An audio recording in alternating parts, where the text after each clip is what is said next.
Hello guys, welcome to R K मेरा classes. सो जैसे कि आपको पता है कि आज S B I P O का प्रीलिम्स एग्ज़ाम था, जो कि 4 शिफ्ट में कंडक्ट हुआ। मॉर्निंग से लेके अभी दोपहर 4 बजे तक चल रहा था। तो काफ़ी नर्वसनेस थी, काफ़ी डाउट्स आ रहे थे इससे रिलेटेड कि इस बार का पेपर जो है वो लास्ट ईयर के कंपैरिजन में थोड़ा सा अलग है। अलग कैसे है? 100 क्वेश्चंस थे, 30 इंग्लिश में, 35 क्वांट में, 35 रीजनिंग में। अलग क्या था? अलग कुछ नहीं था, थोड़ा सा डिफ़िकल्टी लेवल जो है वो ऊपर नीचे हो रखा था इस बार, जिसके लिए हम तैयार नहीं होते। क्योंकि हम मान लेते हैं कि 10 क्वेश्चन यहाँ से आएंगे, 10 वहाँ से आएंगे, ऐसे 50 60 70 हो जाएंगे। बट जब एक्चुअल एग्ज़ाम फेस करना पड़ता है तो पता चलता है कि उनमें से कोई क्वेश्चन आया ही नहीं। तो ऐसा ही कुछ हुआ। तो मैंने क्या किया है, चारों शिफ्ट्स का, जो 4 शिफ्ट्स हुई हैं उनका एक छोटा सा एनालिसिस करने की कोशिश की है कि क्या नया था, क्या अलग था, कुछ डिफ़िकल्टी लेवल में चेंज था, नहीं था, वो था तो उसको कॉप अप करने के लिए क्या करना चाहिए। क्योंकि 6 तारीख को आपका I B P S P O का भी एग्ज़ामिनेशन आ रहा है, और जिनका कल है 5 जनवरी को S B I P O का, तो उनको एक आइडिया लग जाए कि क्या चीज़ करके जानी चाहिए। तो शिफ्ट 1 की बात करूँ तो इंग्लिश जो थी वो इजी से मॉडरेट लेवल की आई थी। लेवल समझा देता हूँ। इजी से मॉडरेट का मतलब है ये उनके लिए लेवल है जो पढ़ के गए हैं, उनके लिए नहीं है जो सिर्फ एग्ज़ाम देने गए थे बिना पढ़े। लेवल वही डिसाइड कर सकता है जो पढ़ के गया हो घर से। तो इजी टू मॉडरेट का मतलब क्या है कि क्वेश्चंस डूएबल थे, और इजी ब्रैकेट में होने का मतलब है कि टाइम लिमिट में होने वाले भी थे। जब मैं बात करूँगा कि क्वेश्चन मॉडरेट थे, तो मतलब कि डूएबल थे, वो टाइम टेकिंग थे। और अगर वो डिफ़िकल्ट सेक्शन की तरफ जाते हैं कि डिफ़िकल्ट थे या टफ़ थे, तो उसका मतलब कि टाइम में पूरे होने वाले नहीं थे, सिर्फ टाइम कंज्यूमिंग ही थे। तो शिफ्ट 1 जो सबसे पहले हुई सुबह 8 बजे, उसका इंग्लिश का लेवल जो है वो ईजी टू मॉडरेट था। 16 से 17 मिनट में क्वेश्चंस हो जाने वाले थे, 20 मिनट नहीं लेना चाहिए था।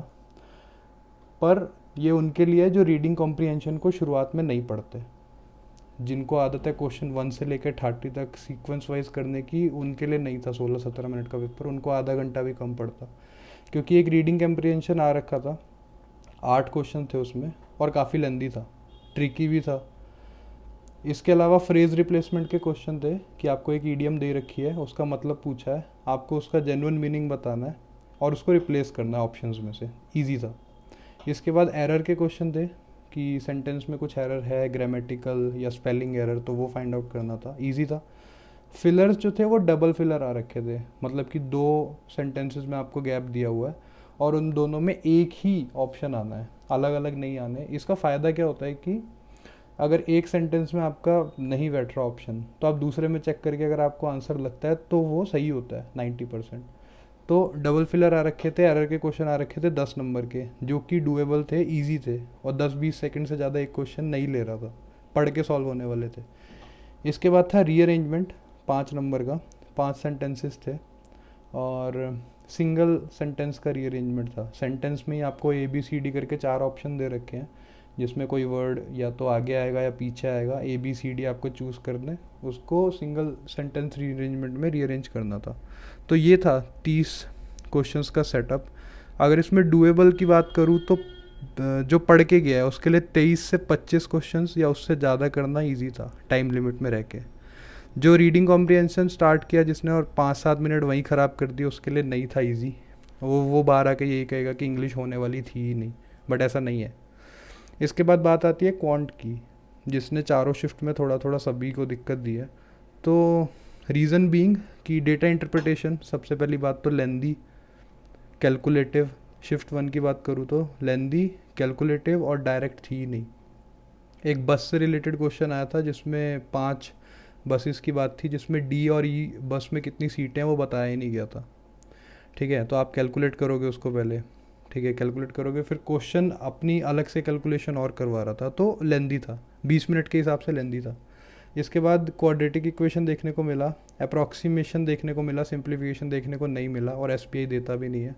जो चीज़ मिसिंग थी फर्स्ट शिफ्ट में वो थी नंबर सीरीज़, जो कई लोग आस लगा के जाते हैं कि 5 नंबर की नंबर सीरीज़ आ जाएगी, वो नहीं देखने को मिली। जो गारंटी देते हैं कि नंबर सीरीज़ तो आएगी आएगी, 5 नंबर पक्के हैं, उनसे पूछना जाके कि कहाँ है वो 5 नंबर। इसके बाद बात आती है अरिथमेटिक की या मिसलेनियस वर्ड प्रॉब्लम्स की, तो वो 11 क्वेश्चंस थे, तो 35 मार्क्स का ये सेटअप था। इसमें एक डीआई जो है वो इजीली डूएबल थी, सिर्फ बनानी थी और सॉल्व करना था। क्वाड्रेटिक इक्वेशन 5 में से मैं कहूँगा 3 से 4 क्वेश्चंस डुएबल थे और अप्रॉक्सीमेशन का भी यही है, 3 से 4 क्वेश्चंस डुएबल थे। तो जिसके भी इसमें 15 to 20 रेंज में अटेम्प्ट्स थे, फर्स्ट शिफ्ट की बात कर रहा हूँ सिर्फ, वो ठीक है। जिसके इससे ज़्यादा थे कॉन्ग्रेचुलेशंस, जिसके इतने नहीं थे, 13 से 15 थे, 11 से 15 थे, निराश होने की ज़रूरत नहीं है, सभी का ऐसा हाल था। वो है कि जब आप मन में मान के चल लेते हो कि पेपर बहुत ईजी आएगा और नहीं आता तो फिर दुख होता है। बट बताता चलूँ कि SBI PO जो है बैंकिंग एग्ज़ाम्स में टॉप मोस्ट आता है, ऑब्वियसली RBI ग्रेड B से नीचे, तो उसको अपना लेवल सेट करना पड़ता है। इसके बाद लास्ट सेक्शन जो था वो रीजनिंग खुला था, मॉडरेट थी। मैथ्स में मैंने कहा कि वो मॉडरेट से टफ़ थी। टफ़ क्यों थी? क्योंकि टाइम में होने वाली नहीं थी 20 मिनट के अकॉर्डिंग। रीजनिंग में 24 मार्क्स की सिर्फ पजल्स और सिटिंग अरेंजमेंट आए, सिर्फ। इसके बाद 4 मार्क्स के सिलॉग्स, 3 मार्क्स का ब्लड रिलेशन और मिसलेनियस क्वेश्चन, जिनको करने में बच्चों को बहुत मज़ा आता है कि 1 माइनस कर देंगे, 2 प्लस कर देंगे तो क्या बनेगा। बट उन्हें ये नहीं पता होता कि वो एक ही क्वेश्चन है और उसमें 2 मिनट जा रहे हैं। इतने में आधी पजल हो सकती है, चारों के चारों सिलॉग्स हो सकते हैं, ब्लड रिलेशन का पूरा डायग्राम बन सकता है। तो ओवरऑल बात करूं तो जिसके भी 55 प्लस या 55 से 63 रेंज में फर्स्ट शिफ्ट में अटेम्प्ट्स थे, वो अपने आप को सेफ जोन में कंसिडर करे। और जो नहीं है या जिसको है कि 55 होने वाले नहीं थे, 55 भी बहुत ज़्यादा हैं, तो सर या मैम आपको अपनी जो क्वेश्चन सिलेक्शन का प्रोसेस है ना उसको थोड़ा सा देखने की ज़रूरत है। ये स्कूल नहीं है जहाँ पे क्वेश्चन 1 से लेके 10 सीक्वेंस में करने पे एक्स्ट्रा मार्क्स मिलते हैं। यहाँ पे स्मार्ट वर्क करने से एक्स्ट्रा मार्क्स मिलते हैं। फॉर एग्जांपल अगर बताऊँ कि सिलॉग्स जो है वो 31 से 35 क्वेश्चन थे, यानी कि जिसने पूरा रीजनिंग का सेक्शन देखा है स्टार्टिंग से लेके एंड तक, उसे ही पता था कि लास्ट में 4 क्वेश्चन भी आ रखे हैं। जो लगा हुआ है सीक्वेंस से करने में उसको तो पता ही नहीं कि सिलॉग्स आ भी रखा था या नहीं उसके सेट में। हाँ, तो वो कहेगा ना कि टफ़ था, सिलॉग्स तो आया ही नहीं। वो जब बाहर आके बाकी बच्चों के मुंह से सुनता है तब उसको पता चलता है वो आ रखा था, मैंने ही नहीं देखा। तो उसके लिए वो टफ़ है। जिसने पहले पूरा पेपर एनालाइज किया फिर सॉल्व करना चालू किया उसके लिए ईजी है। वो 55 to 63 को भी बोल रहा होगा कि कम कह रहा है, मैं तो 70 करके आया हूँ। तो ये था फर्स्ट शिफ्ट का, और इसको इसलिए डिटेल में बताया क्योंकि यही जो न्यू टाइप या लेंदी प्रोसेस था यही आगे की शिफ्ट्स में भी देखा गया। सेकंड शिफ्ट की बात करूँ तो वो इंग्लिश की बात करूँ तो मॉडरेट थी, ईजी तो नहीं थी, टाइम कंज्यूमिंग थी फर्स्ट से, क्योंकि कुछ नई चीज़ें भी आई। RC आ रखा था, रीडिंग कॉम्प्रिहेंशन, अरेंजमेंट भी था, एरर भी था, फिलर्स भी थे, वर्ड स्वैप था। जैसे इसमें बोला कि सेंटेंस के अंदर रीअरेंजमेंट करना था, इसमें सिर्फ वर्ड स्वैप करना था, इसकी जगह ये आएगा, इसकी जगह ये आएगा। इसके अलावा नई चीज़ जो अंडरलाइन है वो है कि सेकंड शिफ्ट में वो चीज़ नहीं आई थी, यानी कि match the column. 3 sentences left hand side पे दिए होते हैं, 3 राइट हैंड साइड पे दिए होते हैं, आपको मैच करके बताना होता है कि मीनिंगफुल सेंटेंस बना पा रहे हैं या नहीं। तो ये इंग्लिश का था, मॉडरेट था, टाइम कंज्यूमिंग था थोड़ा सा फर्स्ट शिफ्ट के अकॉर्डिंग। इसकी बात करूँ तो 18 से लेके 23 अगर अटैम्प्ट्स की रेंज में रहते हो इंग्लिश की तो ठीक है, नहीं रहते तो 15 से 18 ठीक है, बट वो सटीक होने चाहिए। फिर जब मैं 18 से जब पहली ब्रैकेट बताता हूँ कि इतने से इतने में ठीक थे, उसका मतलब है कि उसमें 5% आपकी गलती के चांसेस भी हैं। सारे क्वेश्चन तो किसी के भी सही नहीं होते। बट जब उससे पिछले ब्रैकेट की बात करता हूँ कि जैसे फॉर एग्जांपल 15 से 18 सही थे तो भी ठीक है, उसका मतलब ये है कि फिर आपकी एक्यूरेसी होनी चाहिए। अगर आपने क्वेश्चंस कम किए हैं तो वो 100% सही होने ही चाहिए, गारंटी आप उसकी भी नहीं ले सकते। तो मैं दोनों की बात करके चल रहा हूँ। इसके बाद क्वांट की बात करूँ तो फर्स्ट शिफ्ट की तरह ही ये भी मॉडरेट से लेके टफ थी।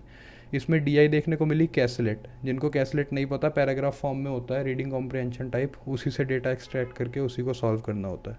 रॉन्ग नंबर सीरीज़ देखने को मिली, फर्स्ट में मिसिंग भी देखने को नहीं मिली, सेकंड में सीधा रॉन्ग आ गई। तो ऑब्वियसली जो है इसका लेवल टफ़ हो गया यहाँ से, क्योंकि ज़्यादा टफ होता है मिसिंग से रॉन्ग नंबर सीरीज़ को फाइंड करना। मिसलेनियस क्वेश्चंस इसमें भी थे, क्वाड्रेटिक इसमें भी थी, इसलिए जो चीज़ कॉमन थी उसको मैं बार बार हाईलाइट नहीं करके बता रहा। इसके अलावा रीजनिंग सेक्शन जो है वो ईजी से मॉडरेट था। ईजी मतलब टाइम कंज्यूमिंग कम था फर्स्ट शिफ्ट के अकॉर्डिंग। 4 तो पजल्स थी, पिछले शिफ्ट की बात करें तो उसमें 24 मार्क्स की पजल थी, इसमें सिर्फ 4 पजल थी। इसमें भी मेरे हिसाब से एक पजल में क्वेश्चंस जो है वो कम थे, 3 थे, तो 15 से 18 मार्क्स की पजल थी।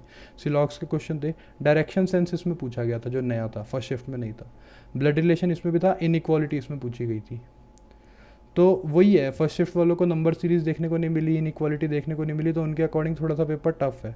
सेकंड वालों को इंग्लिश में थोड़ा सा वेट करना पड़ा मार्क्स स्कोर करने के लिए, और जनरली क्या होता है कि इंग्लिश में ज़्यादा दिक्कत होती है, तो इंग्लिश में अगर किसी सेट में ईजी था तो उसका कॉन्फिडेंस बूस्टअप हो जाता है, क्योंकि सबसे पहले इंग्लिश ही खुलती है, फ्रेश माइंड से कर सकते हैं। मैथ्स रीजनिंग करने के बाद इंग्लिश होता है तो लगता है कि ये भी बेकार ही होगा। इसके बाद थर्ड शिफ्ट, जिसका सबसे ज़्यादा हल्ला था कि ये सबसे अलग थी, सबसे टफ थी। तो देखा मैंने तो इंग्लिश इसमें मॉडरेट थी, इजी तो नहीं थी, मॉडरेट थी, बट उसका लेवल जो है वो शिफ्ट 1 जैसा ही था। आरसी का लेवल थोड़ा सा, आरसी की लैंग्वेज थोड़ी सी टफ़ है, मानता हूँ, आरसी की लैंग्वेज थोड़ी सी टफ़ थी। फ्रेज़ रिप्लेसमेंट में थोड़े से वर्ड्स जो हैं वो टफ़ थे, लग रहे थे कि सारे सही हैं बट थे नहीं। तो इस वजह से मॉडरेट ईजी नहीं था, मतलब आपको बैठ के सोचना पड़ना था उसमें, 10-10 सेकेंड एक्स्ट्रा क्वेश्चन में लग रहे थे वो। पर वही है, जो सोच रहा था, जो सिर्फ टिक मार रहा था, उसके लिए तो सारा ईजी था। इसके बाद बात करें क्वांट की, तो मॉडरेट टू टफ था, तीनों शिफ्ट में क्वांट मॉडरेट टू टफ था। तो अगर घर आके बिल्कुल निराश हो गए कि अपने बस की नहीं है, अपने से नहीं होगा, तो सभी का यही हाल था। लेवल की बात करूँ तो फर्स्ट शिफ्ट जैसा ही था, सेम। स्टार इसलिए मार्क किया है क्योंकि फर्स्ट शिफ्ट से भी लेंदी था, लेवल वो था बट लेंदी था। इसके बाद बात करूँ रीजनिंग की, तो ईजी से मॉडरेट था, ईजी मतलब डुएबल था। नई चीज़ क्या दिखी इसमें, कोडिंग डिकोडिंग दिखी, चाइनीज़ कोडिंग थी, 5 मार्क्स एक तरीके से, जिसको आता है उसके लिए फ्री के थे। मैं सबके लिए नहीं बोलता कि फ्री के मार्क्स थे, क्योंकि जिसने नहीं किया उसको नहीं लगते फ्री के।